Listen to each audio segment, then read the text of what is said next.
All right, should we go ahead and get started? Yeah. All right, so we've been talking about Jerusalem, and we'll do a quick review.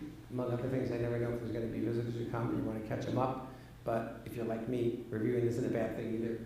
When I was a business consultant, they said the number of times you had to tell people things for it to take hold in the corporate world, well, you say 4, they were saying 8 to 9.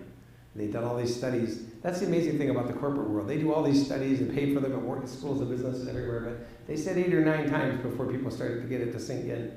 And maybe in the case of Bob, it was 15 times, I don't know. So let's just do a little quick review. So one of the oldest and most important cities in the world is what you would say, even if you're somewhat agnostic about the biblical significance of it. But you wouldn't think it'd be all that noteworthy because it's not really all that old compared to some other places. Yet it's venerated, of course, by all 3 of the world's major religions. The only city in the Bible that's mentioned as both earthly and heavenly presence, called the New Jerusalem. That's kind of interesting. It has a unique legal status. We talked about that it's actually divided in 2 in 1948. It was supposed to be administered by the UN. That never really happened. And then Jordan sort of has half of it. So it's an interesting place. It's interesting in the fact that it causes God a lot of grief in both the Old and New Testament. God specifically says, "You are getting on my nerves." But it's not the oldest city, not even the oldest in the Bible. It's about 5,024 years old, which is, pretty old, a lot older than any city in the United States. Utterly destroyed at least twice. Some people say, it depends on what you call utterly destroyed, but when the majority of the walls are knocked down and foxes are running through it, as the Bible even mentions, when foxes are just having free range through what used to be a city, I'd call that destroyed. It's been besieged 23 times, captured at least 44 times, and recaptured. Taken and then recaptured. Attacked at least 52 times, what we have in history. And the walls a lot of the walls you see are the final walls built in 1538. So the name, controversial. There is a way you can get Hebrew words to come out sounding like Jerusalem. If you talk about it being the abiding place and that, you can make it sound a bit like Jerusalem. Also, it used to be inhabited by the Jebusites, and it appears the Canaanites at least thought they had a clear name for it, of Usalam, which sounds like founded by the star of the evening star, the god of the evening star. Zion is definitely a Canaanite name that refers to a part of the city where the fortress was, and that's clearly, nobody really disputes that that's a Canaanite name. Referred to as Salem. In the Bible, we actually, in the English Bibles, will actually put it EM, but it's actually SLIM would be probably the better even English translation. It's first called Jerusalem, actually, by Joshua in the Bible. In 1400 BC, we find a cuneiform that has this Ursulam name that would be that god of the evening star founded it, is what that would mean. Big question is, whether David is really real. When you get into the studies, if we were in Harvard in the 1800s and we had our wool sport coats on and our pipes and we were talking about scholarly things, a very big scholarly debate would be, did David really live? And we would have all kinds of erudite conversations about King Arthur's Round Table and the need for people to have heroic figures. And even today in the United States, we have to have hero figures, and we make them out to be bigger than life. We claim George Washington chopped down a cherry tree and then admitted it to his father, and then he threw a silver dollar across the Potomac, and actually none of that really happened, but we have to create hero figures. Daniel Boone and David Crockett, they did some of the things that they were supposed to have done, but not all the things. They didn't fight a bear with their bare hands and end up, okay. So you'd be talking about David and say, David's really just a historical hero figure that encapsulates everything that Israel stands for. That would have been the conversation, and you'd have felt very smug, and you'd understand that these poor people who read the Bible and aren't as educated as us, they don't understand there was really no one David. And why did they say that? Because there's not a single shred of possible evidence that David ever existed, and all of what they have existing, so with the story. So we'll remember that. Do scholars still feel that way today? Well, great question, and I didn't plant that question, but hang on, and we'll see. All right, so the city walls, 2,500 miles with the walls, that's a lot. If you and I set out to build a 2,500-mile long wall, by about 2,000 mile mark, we'd start feeling pretty tired. So that's a lot of walls. 36 feet high. We said that kind of centralized that 36 feet feels high enough. Hard to make a ladder that we're going to run up with and throw up. It's 36 feet long, right? So yeah, it seems high enough. 8 feet thick. 34 watchtowers. 7 main gates and 2 minor gates. There's a basic view of some of the city wall, how it still looks today. Mentioned 811 times in the Bible. Don't worry, we are not going to find all 811 of those references. 660 times in the Old Testament and 151 times in the New Testament. And I say you're welcome to join us, but the ladies are down the hall. You're upstairs. Stay here. No, we don't want to make her stay here. That'll start a schism and a faction, and it'll all be Garth's fault. Okay, so we talked about how there's 4 big dates. That David captures it at about 1000 BC. That Babylon captures it at 586 BC. And by the way, Babylon capturing it and all that, we're very firm on those dates because they wrote it down. We have it. We've decoded it. No one in the scholarly world will debate that stuff. The 1000 year with David is where it got fuzzy, and they said, does anybody have that in writing? Then the Romans come and capture it twice, 63 BC. And lots of interesting stuff. The capture of Babylon, I like Roman history, that is pretty fascinating, all of what goes on. It gets conquered, and in fact, the Roman conqueror decides he's going to go into the Holy of Holies because everybody says he can't. So he walks into the Holy of Holies, and does he steal anything? Does he touch anything? What does he do? Looks around, comes out, and says, boring. There was no God in there. There's just some kind of gold table, and there's these angel things in there, but boring. I was surprised how empty the room was. So interesting that at least that table with the showbread and that was still there, because he says, yeah, I saw it, not that impressed. Okay, and in AD 70, they get really upset about it, right? So in AD 70, they say, okay, we're going to show you what Rome does normally when we take over an area. Why didn't Rome take over it the first time even to that level? Part of the reason would be it wasn't worth destroying this place in the middle of nowhere and taking it all the way down. We're Romans, we're busy, we got a lot to do. Let's just let them know they're conquered and let it stay as it is. 70 AD, they're like, okay, now we're going to really knock this place down.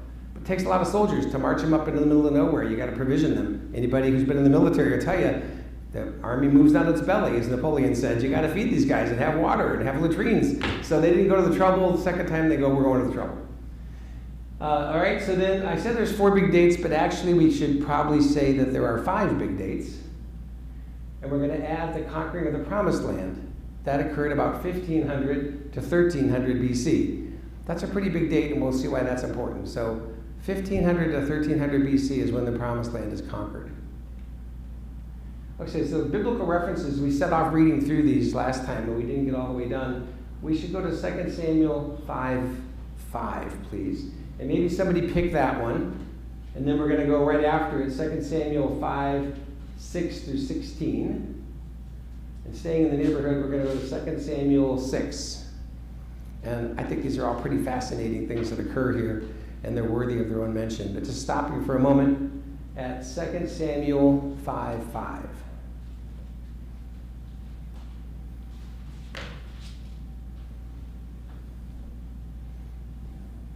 At Hebron, he reigned over Judah 7 years and 6 months, and at Jerusalem, he reigned over all Israel and Judah 33 years.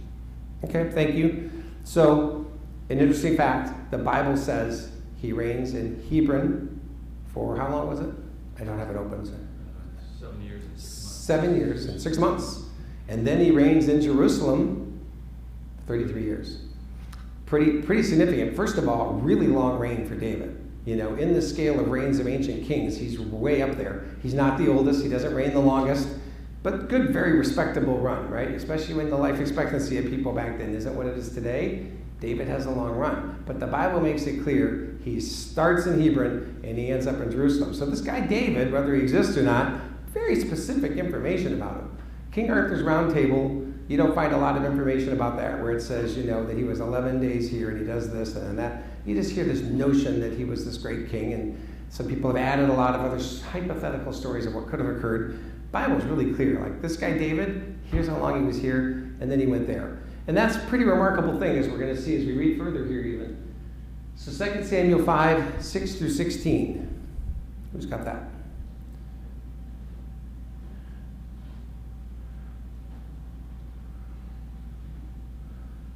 Don't be shy. 6 through 16. The king and his men marched to Jerusalem against the Jebusites who inhabited the land. The Jebusites had said to David, "You will never get in here. Even the blind and lame can repel you," thinking David can't get in here. Yet David did capture the stronghold of Zion, that is, the city of David. Okay, let's stop there because there's a lot going on. Please hold your place because we'll have to keep reading. So the Bible says this guy David marched to Jerusalem, and they are confident that he can't get in, and they make this mocking phrase to him that even the blind and lame can hold you off.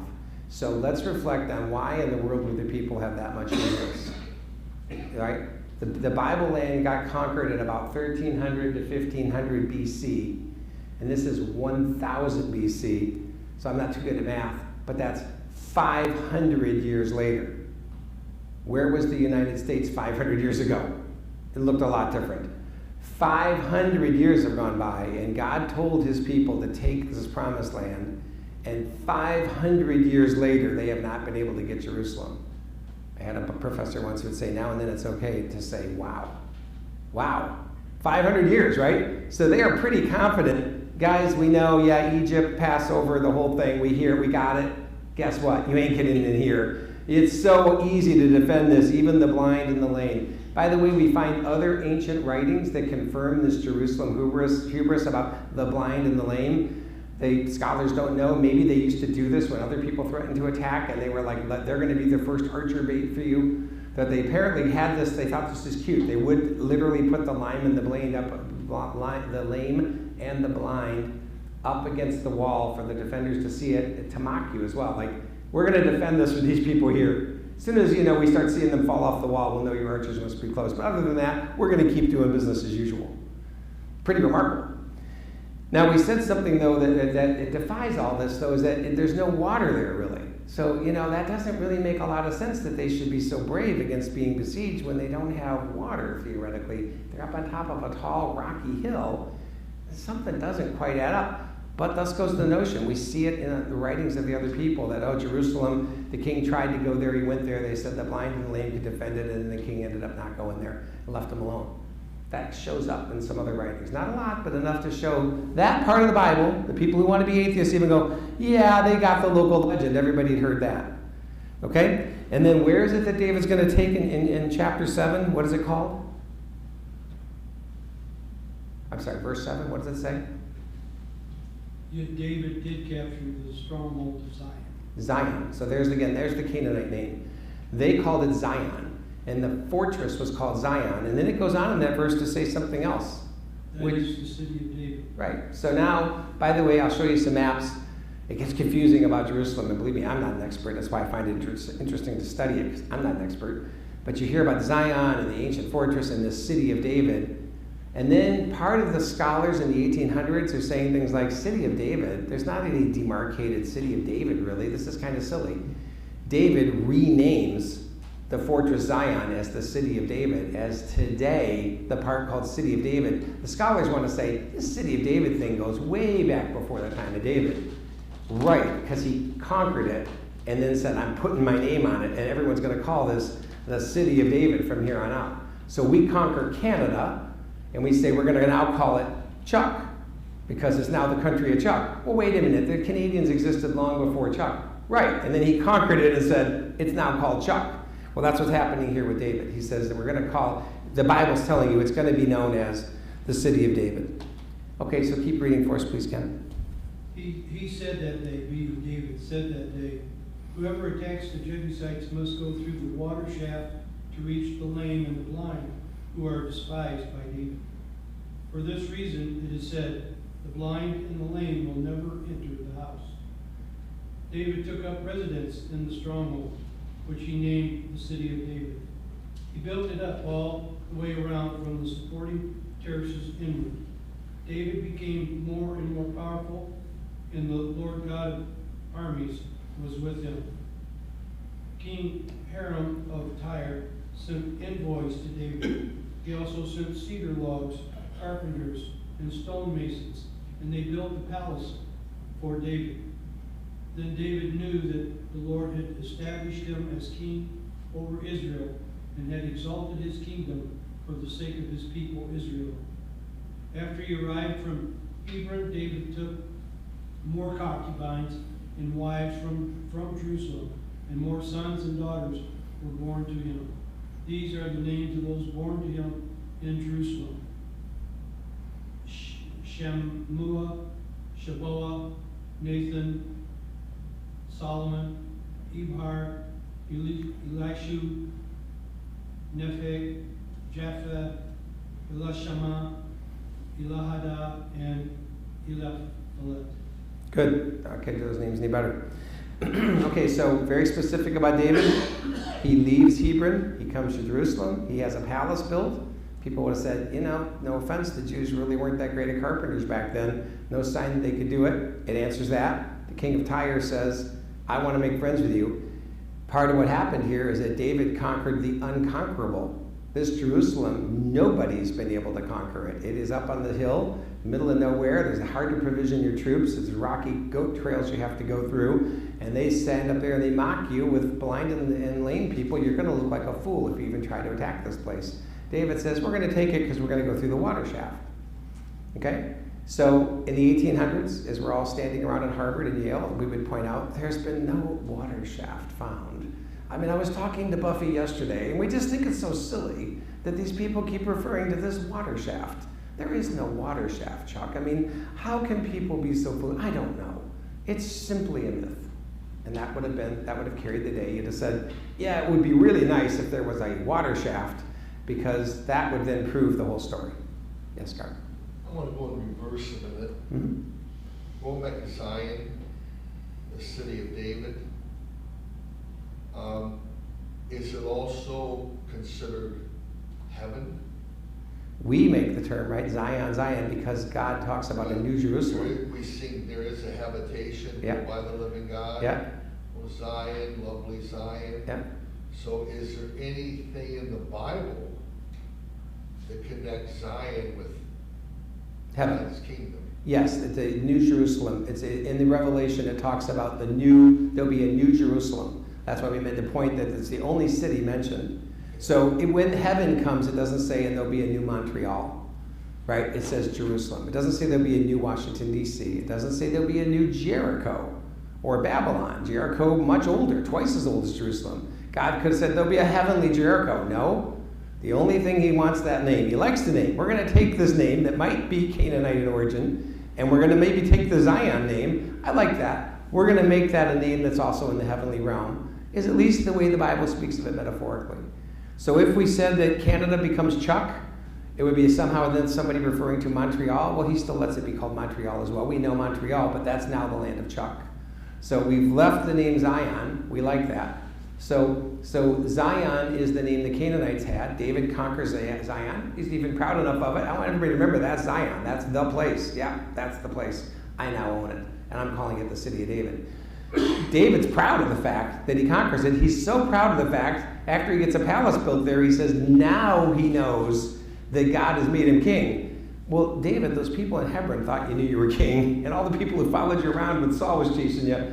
But the Bible tells us, when David realizes, I am standing in Jerusalem with a palace built, all right, God, I get it, I'm king. He takes more concubines, more wives. I guess I'm really the real deal.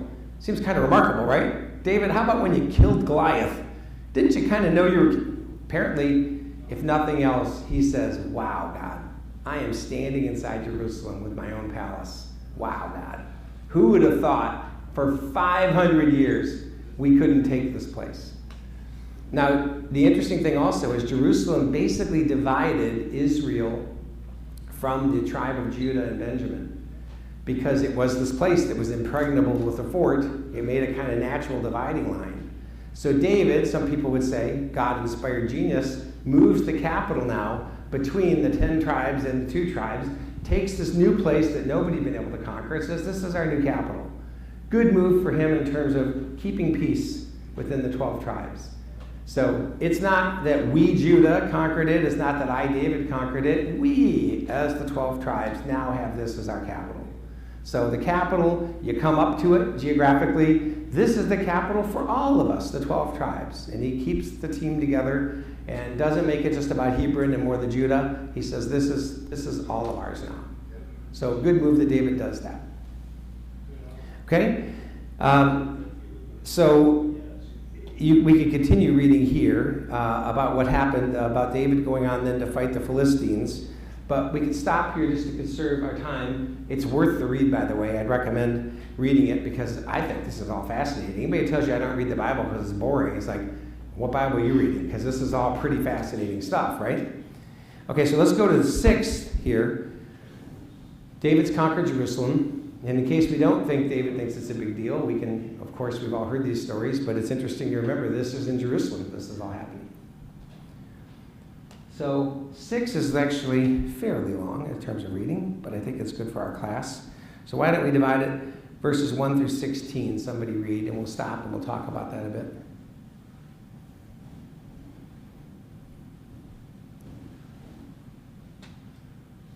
David again gathered all the chosen men of Israel, 30,000. And David arose and went with all the people who were with him from Baal of Judah to bring up from there the ark of God, which is called by the name of the Lord, hosts, who sits enthroned on the cherubim. And they carried the ark of God on a new cart and brought it out of the house of Abinadab, which was on the hill. And Uzzah and Ahio, the sons of Abinadab, were driving the new cart. The ark of God and Ahio went before the ark. And David and all the house of Israel were celebrating before the Lord with songs and lyres and harps, and tambourines and castanets and cymbals. And when they came, Pardon me, I'll interrupt you there. Picture this. 30,000 of David's soldiers and people and a band, the Marine Marching Band, if you will, are bringing up the Ark of the Covenant. Quite an amazing thing. If you ever want to play the game, if you had a chance to go back in history and you could pick 10 dates you could go see, and God says, okay, I'll let you see it, this might be one you want to put on the list. This would have been pretty amazing. This is King David, live and in person, together with his mighty men and the 30,000 people, the men of Israel, and they're having one heck of a parade and party. Some of us went to 4th of July parades.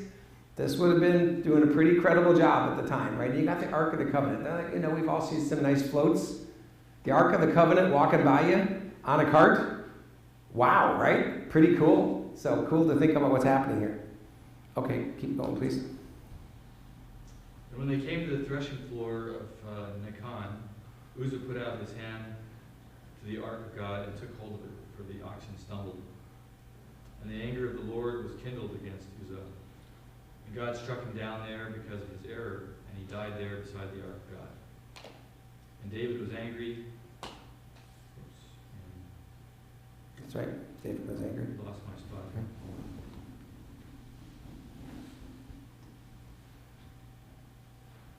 Okay, and David was angry because the Lord had broken out against Uzzah. And that place is called Perez Uzzah to this day. And David was afraid of the Lord that day. And he said, how can the ark of the Lord come to me? So David was not willing to take the ark of the Lord into the city of David. But David took it aside to the house of Obed-Edom, the Gittite. And the ark of the Lord remained in the house of Obed-Edom, the Gittite, 3 months. And the Lord blessed Obed-Edom and all his household. And it was told King David, the Lord has blessed the household of Obed-Edom and all that belongs to him because of the ark of God. So David went and brought up the ark of God from the house of Obed-Edom to the city of David with rejoicing. And when those who bore the ark of the Lord had gone 6 steps, he sacrificed an ox and a fattened animal. And David danced before the Lord with all his might. And David was wearing a linen ephod. So David and all the house of Israel brought up the ark of the Lord with shouting and with the sound of the horn. 2:16, please. As the ark of the Lord came into the city of David, Michal, the daughter of Saul, looked out of the window and saw King David leaping and dancing before the Lord, and she despised him in her heart. Okay. So a lot going on there. The parade is called short because the guy dies. And the guy dies because he reaches up to grab the ark. And God says in some versions, you'll see it was an irreverent act that he just reached up and grabbed the ark. He shouldn't have done that. First of all, they're not transporting the ark the way they're supposed to. We've all heard that before, right? They're supposed to have these rods that go through the side of the ark, and it's supposed to only be the high priest that can actually touch those rods. David has improvised and put it on a cart, and they're bringing it along in an ox cart. God doesn't want it treated like that.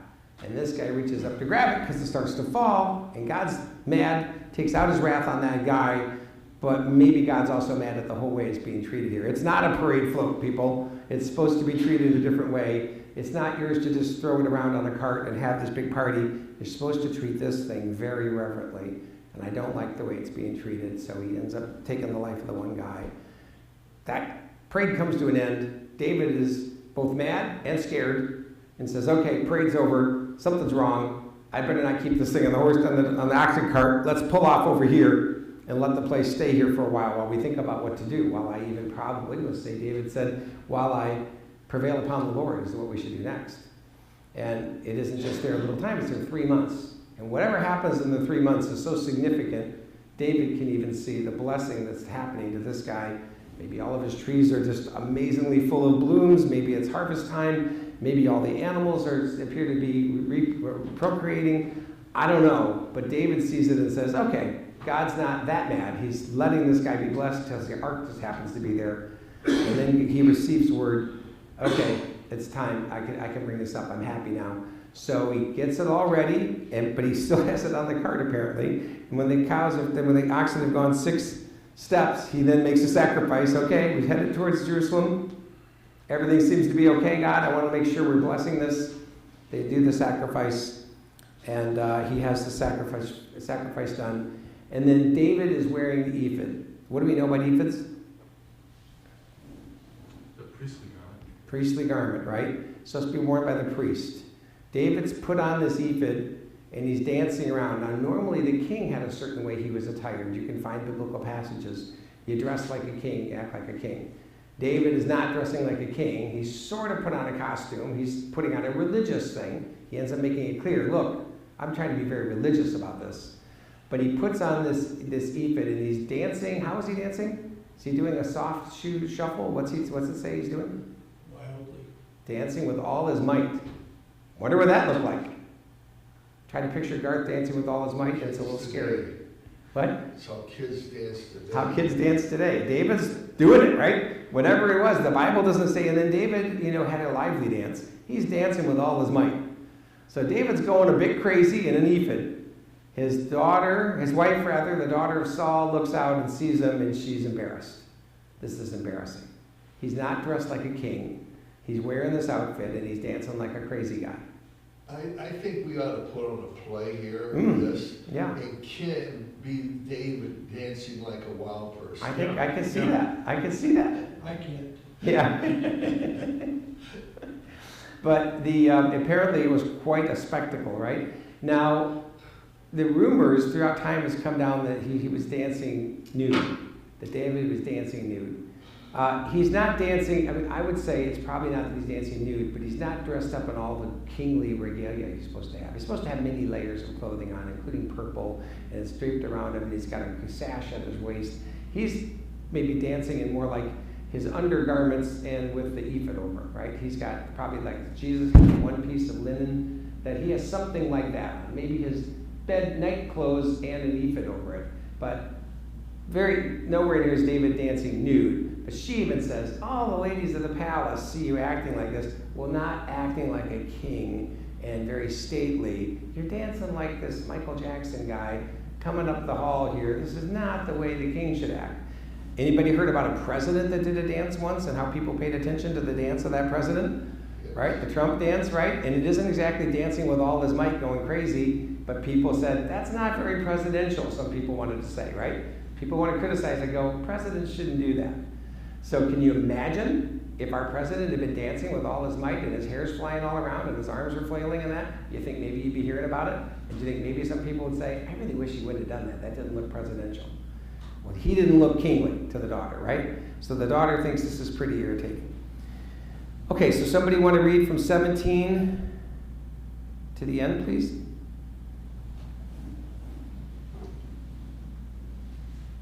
Garth, you want to read that for us, maybe 17 to the And end? I don't have it. Oh, you don't have it? I've just been taking notes. Okay. Ozzy? Yeah.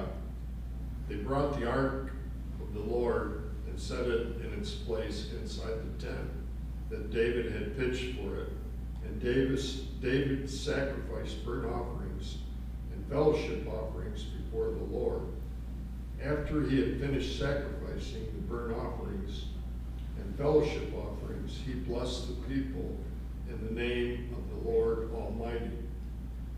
Then he gave a loaf of bread, a cake of dates, and a cake of raisins to each person in the whole crowd of Israelites, both men and women, and all the people went to their homes.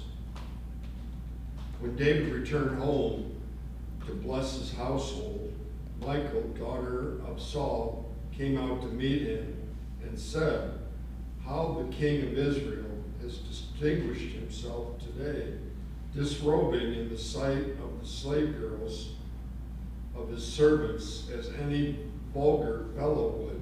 Okay, so stop there for just a second. Half naked, my version even says, is any vulgar fellow. He's not dressed like a king. He's dressed like common people might dress, with that one-piece linen on and an ephod over it. I mean, he's not dressed fully like a priest either, apparently. He's sort of got a hybrid outfit on. He's acting both as high priest and king at the moment. If you notice, he blesses the people. He's going to go home and bless his house. He's performed this religious act of bringing the ark in. But apparently, because of the goodness of his heart and the way he's doing it, God understands what David's doing, right? But David's like, look, this is a religious thing. I'm not acting just like a king right now.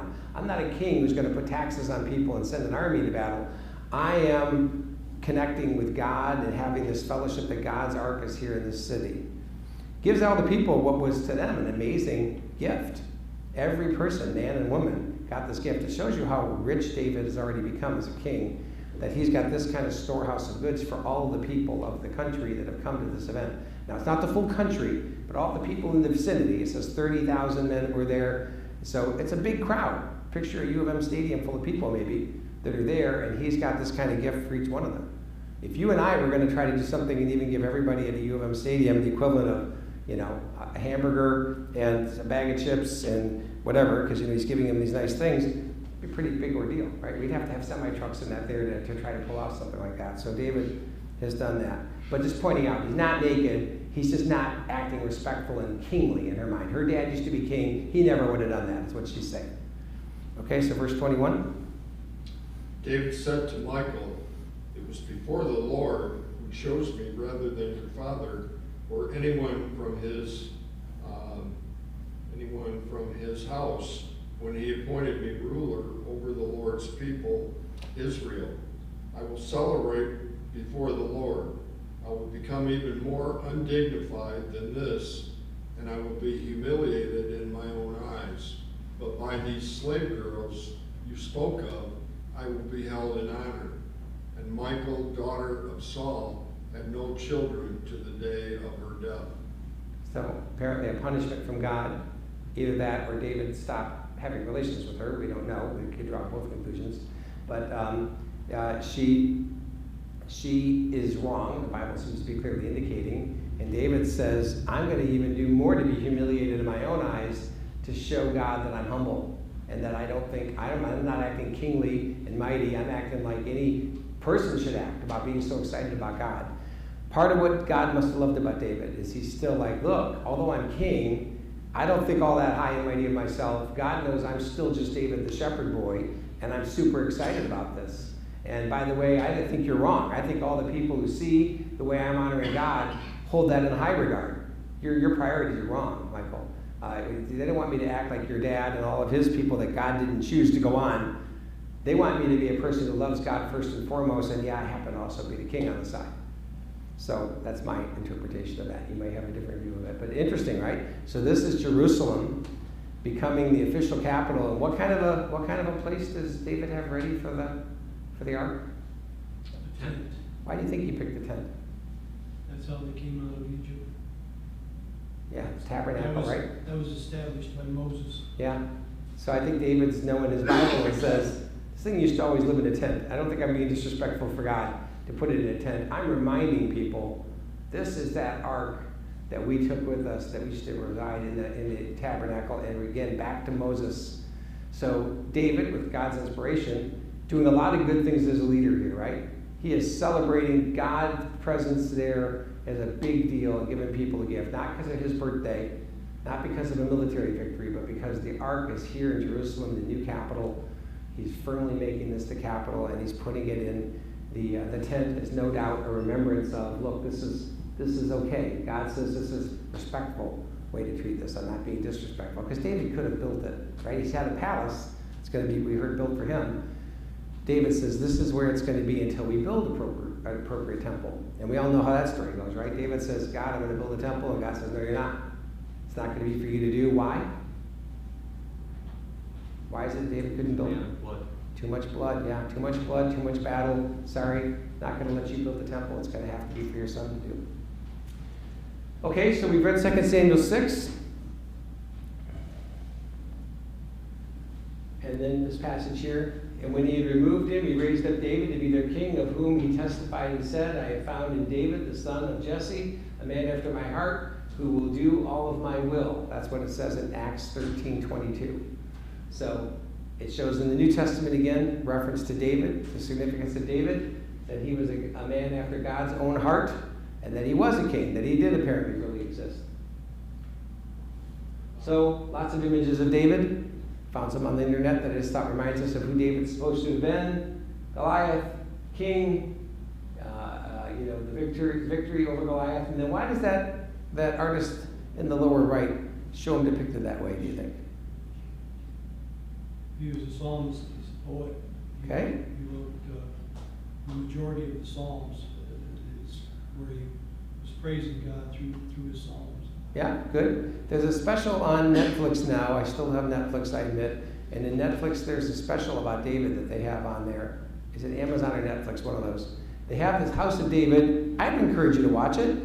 It's also fun to watch some of these things to say, where did they get it right? Where did they get it wrong? But of the things they do, they show a young boy that might look like David would singing Jewish Hebrew music. And Kathy and I both said, like, oh, wow. Yeah, that's how that would have sounded. You know, it doesn't sound like Michael Bolton or Bob Dylan. It's like, oh, that's Jewish singing. I one time was in the presence of Jewish singing when I was at the Bradley Foundation. There's a yeshiva boys' school in Milwaukee, and the boys' choir performed for us.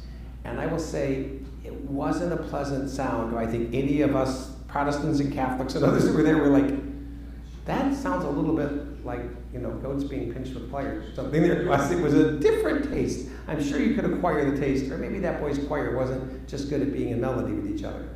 But anyways, David was a psalmist. He had practiced this. But also, if you can tell, it looks like it's got red hair. Not sure if it's based on what that is. But anyways, why would it show David with reddish hair? I think in the King James they say David was ruddy. Yeah, ruddy.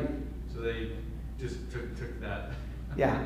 So what do you think ruddy? What do you think ruddy means? Because there's a debate about what ruddy means, but it does describe David as ruddy. What do you think it means? He was good looking, something along those lines maybe. Yeah, we don't really know for sure. It could be that he had tan skin and that they call that ruddy. It could be reddish hair, unusual for a Jewish person to have reddish hair. It could be that he had a sunburn kind of look. It might even be freckles, some people say, ruddy, because it does seem to have a redness that goes along with it, or fully energetic or good looking. But that's why that artist said, I'm going to give him a little bit of a reddish tinge because the Bible says he's ruddy. Okay? So, Jerusalem today, there's about 1 million people, by the way. So, it's big, but not as big as you might think. But there's about 1 million people, depending how you call the borders of Jerusalem. It's 2,474 feet above sea level, so you know it when you're coming from one place to another. You know you're going up and up and up and up and up to get there. It's the capital of Israel, right? Thanks to many people who want it to be, and Donald Trump recognizing it as the capital city where we're going to put the embassy. That is a very big deal because we talked about the disputed nature of the city. For a major, the world superpower to say we recognize it is how cities and governments get their credibility. My recognizing you as being a country, as another foreign power, is how it happens. I took a class on international law, and that's basically the deal. You need, so for example, anyone ever heard of Taiwan, where my son is studying right now? The United States has officially recognized Taiwan as a country. True? False. The United States has still not officially recognized Taiwan as a country. We all sort of know it is, but it's such a big deal for us to do it, it could literally spark World War III. The United States has still not officially done that and said that we think of it as a country. Pretty amazing. All right, so we talked about 1948, we talked about the 1967 war. It's about 49 square miles, Jerusalem. And Revelation describes the New Jerusalem as being about 1,500 square miles. So it's not literally that city being lifted up and brought to heaven. It is the new name of the new city, and the biblical description of it that John tells us is it's like 1,500 miles. Maybe even just like it's really big, because that would be a really big city, right? 1,500 square miles. And it's today 60% Jewish and 38% Muslim. Okay? There's basically looking at the boundaries of Israel. It is a very small country. At its narrowest point is 9 miles across. People routinely will get up and bike across Israel and back just as a fun thing to do on a Saturday if you're a bicyclist. So at its narrowest point, it is a surprisingly small country for the amount of world attention that it gets. This is one map of the old city. I don't expect you to be able to see it. I'm just showing you it's broken up into different parts, and you can see there's some old parts that are defined. It's how you get the 2,500 miles worth of miles, 2,500 miles worth of walls, because there's walls within walls, right, going around it there. So it's got different areas that are demarcated. You can look at it more closely. The upper city, parts where it's marked off as the city of David. Another map, just showing you again, you see that original fortress area and how it's spread out. They even filled in between the two mountains. Herod does a lot of that. It starts to happen where they're just kind of filling it in with land and making it all one big plateau. Where it is in the map there, you see Jerusalem. It's the black dot in the center. Kind of center to Israel.